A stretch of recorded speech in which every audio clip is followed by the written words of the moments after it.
down to chat around is one was around our VBS reflection this week. We held a VBS. For those who don't know what VBS, Vacation Bible School, for us it's a half day camp each day of the week for 5 days, and where we for us kind of served two purposes. One was reaching our own kids, discipling them, and also reaching out into our community. Before I get there, so this week I was watching this show on Netflix called it was a show about Moses, walking through the book of Exodus a little bit, and it was interwoven. It was I thought that actually was a good mix of being able to share the story and walk through that. Moses definitely had some shortcomings, some challenges, anger issues that they covered. I appreciated the humanity. Sometimes we can look at these leaders as holier. We can't reach up to them and these know-it-alls. And I think they did well at sharing the struggle of a leader and, knowing that God's called you to something, but not really knowing what am I going to do? How am I going to get there? What does this look like? And sometimes I feel that's this journey of discipleship is, I know this is what God's called me to, as a church to, but how do I get there? And I don't know how to get there, but I do. And so there's this tension that exists in the midst of developing a culture of discipleship within our congregations. We kind of know how to do it, but we don't. And I think the challenge is, how do we contextualize it, right? There's principles that we can follow. We look at the life of Christ. We see those principles, but how does that work out? And most of us struggle with the time because it's going to take a long time. And I think that's something that God's been reminding me of through the midst of this journey so far, through different avenues. I recently read had a friend send a little article on discipleship, said, hey, don't announce to the world that you're doing this. We're going to be discipling, and just start softly doing it. And it reminds me of when a restaurant softly does a soft launch, right? You're testing, you're seeing what the market holds, you're moving forward. And I know some of you won't like the business analogy, but it's the best I can do at the moment. I think there's some things we can learn from the business, at least on how we work as our humanity, our social interactions. There's good principles and systems of organization that can be borrowed there, that we can go from. So anyways, all that literally kind of comes out as I reflect on watching this 3 episodes on Netflix. I think that's all it is. But Moses is an interesting character to take a look at, as he struggled in his own faith journey. He struggled in leading the people, all the challenges he had, and then he doesn't, because of his own character flaws, in a sense you could say, he doesn't even get to go into the promised land. And it's kind of sad. He gets to see it, but he also gets to know, he led his people. And, those people who were hurt, who were beat up, who the mindset was one of a slave, and they were having to move from a slave mindset to child of God and all of who God is calling them to be. That's not an easy task. Made me think about discipleship and what I can learn from him as a leader, I guess. And then this is going to be challenging, and it's not going to be easy, but God's going to lead. And it's hard for me. I know that up here, it's hard for me to walk through that, especially I'm early on, and I know some people, either I'm not doing well at communicating, or people just don't get it. And but I also got to give time for God to work, and I am seeing that one of those areas is our VBS, and we ran. Our church hasn't done a vacation Bible school for a long time. There are some reasons around that, but that's irrelevant at this point. And so over this past year, we wanted to restart our kids ministry and try to reshape it and mold it. And so the first thing was, well, we got to have a team in place, and I can't give leadership to it. I have to get a team. And so I worked to find a team, and many conversations, lots of prayer, found a leader, found someone to co-chair with them. And so they kind of work together. Though really it's the one that does most of the leading, but they work together. But then we put a team around. So we have this leadership team that oversees our kids ministry. Now, we don't have a huge ministry, but we had a team that got excited about reaching families, investing in the life of the kids that we have, that God has given. And that's one of the things I push. Let's invest in who we have. Let's not worry about all the people in the community, who get there. but let's make sure we invest in who we have. And so that started to become a priority. We said, well, what events could we do that allow us to be able to speak into those families' lives and maybe even reach out. And, VBS is always one of those ones. Is it really doing what we think we're doing? And I saw it again here when we did it. It's a lot of stinking work. And I always ask the question, is that worth it? Is all that work worth it? One of the unique things with VBS too is it's not, I think there's something about the community coming together that actually makes it worth it. There's a rallying point that starts to drive us forward.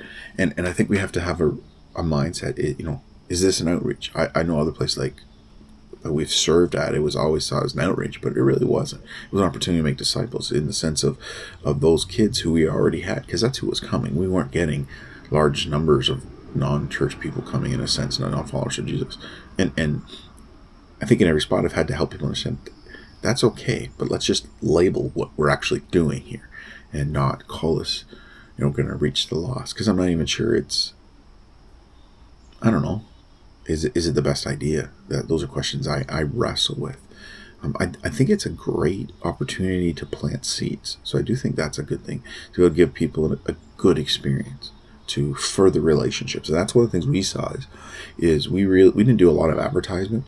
And we also set it small. So we said, we're going to go to 25 kids. And part of the reason for 25 kids was I knew we had, enough committed people. We knew no matter what, we could handle that. And then people started getting involved as we started to share the dream and what it was. And people got involved and way more people got involved. And so that was a positive thing to experience. We had, I think, another foundational piece was we had prayer. We had literally people praying every single day for this event who came to the location. There were some at home too, but most came to the location. And I think that's powerful. So we had prayer before, during, and of course we'll have some afterwards. That's another kind of, we have to do that. That prayer's got to be foundational in this discipleship movement. We saw it happened in my house, right, where we said, okay, go and invite somebody. Right, you go, instead of us doing all kinds of exercises, we encouraged our own kids to bring kids. We encouraged our people to go and invite others and bring people. And, that happened for us. And I was excited to see that, excited to see what God is going to do through that.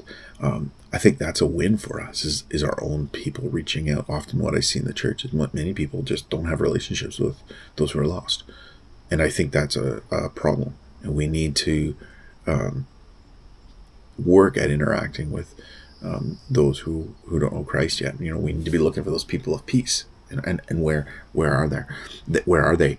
So that's something that I learned coming out of was some of that. And I still do wrestle. Like, did we accomplish? I think what we hoped for. Was it outreach? Was it an internal discipleship?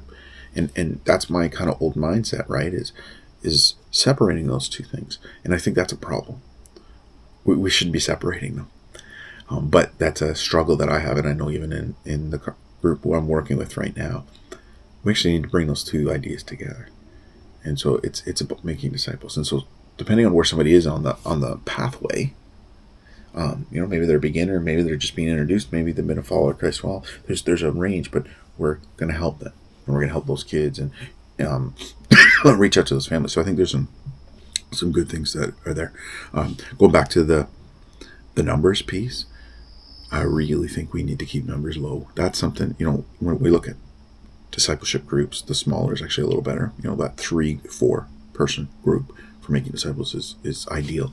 And being able to work in that and kind of those circles. And VBS is, at least the way we ran it, is kind of set up like that. You had smaller groups within it, and I think you need to be very controlled and limiting, and not just going, let's get as many as we can. No, let's do well with a few, and we were able to do that. And I think that's something we need to keep moving forward. Is let's do well with a few, and be able to help them grow in Christ and do what they're doing.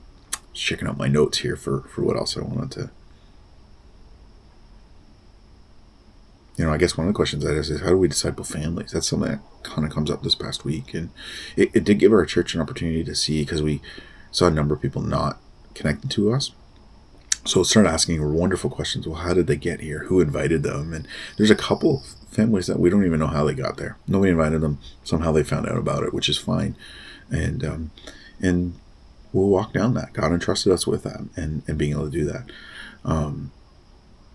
What about you?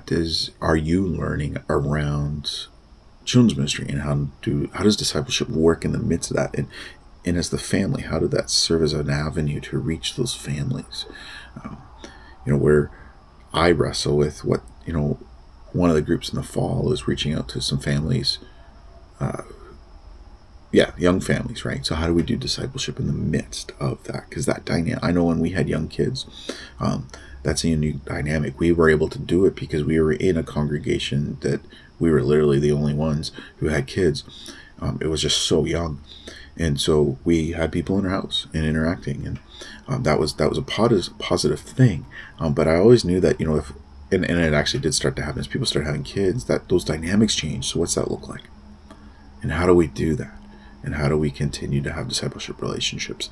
And I think we got to figure that out. There are some cultural pieces where people seem to pull back, and I'm not sure why. I think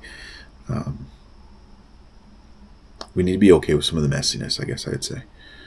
We're not, generally. But we need to be okay with kids running around and some interactions. There's times, though, you also don't want the kids around. And so what's that look like? And maybe there's some trade-offs of, maybe one parent goes out. I guess I am speaking of two parents, but one parent goes out, stays with the kids, and then another time the other side goes out. Or if it's a single mom, how do we as a church, or single dad, how do we as a church help those families to take care of their kids so the parent can go? I think those are things that we got to wrestle with. And what's that look like? I don't have answers. Those are just questions as I think through some of that. So that's my week. I'm tired from the week. I'm glad I got some time off coming over the next few weeks, and be able to just pull back and rest. I got lots of reading I want to do over that time. I won't really stop that, but that's my week, kind of where I'm at. So that's till next time. We'll talk, and take care.